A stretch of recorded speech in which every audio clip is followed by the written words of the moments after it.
মুম্বাইয়ে বরবাদ করে ঢাকায় ফিরলেন শাকিব খান। শাকিব খান তার নতুন ছবি বরবাদের শুটিং করছিলেন মুম্বাই।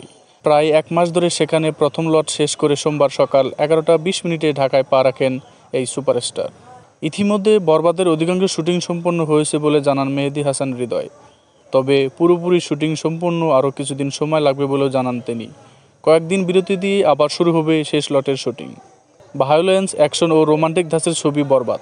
ছবিতে দ্বিতীয়বারের মতো শাকিবের বিপরীতে দেখা যাবে ইদিকা পালকে। এছাড়াও দেখা যাবে যিশু সেনগুপ্তের মতো অভিনেতাকে। এই ছবিটি আগামী বছর রোজারিতে প্রেক্ষাগৃহে মুক্তি পাওয়ার কথা। প্রায় এক মাস হতে চললেও এখনও বরবাদে শাকিবের কোনো লুক প্রকাশ করেনি নির্মাতা হৃদয়। তিনি আগেই জানিয়েছেন, শাকিব খানের সদ্য মুক্তি পাওয়া দরদ ছবি নিয়ে মেতে আছে দর্শক।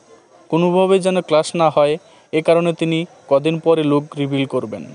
গত শুক্রবার 15 নভেম্বর দেশের 83 সিনেমা হলে মুক্তি পেয়েছে অনন্য মামুন পরিচালিত শাকিব খান অভিনীত দরদ। মুক্তির পর থেকে সিঙ্গেল স্ক্রিন থেকে মাল্টিপ্লেক্স সবখানে বেশ ভালো দর্শক দরদ দেখছে বলে খবর পাওয়া যায়। আপনারা এখনও যারা দরদ দেখেননি অতি শীঘ্রই দরদ দেখে নেন। দরদের পরে আবার আসতেছে বরবাদ। সকলকে ধন্যবাদ। আমি সরকার মোহাম্মদ সুমন, SMS 2130।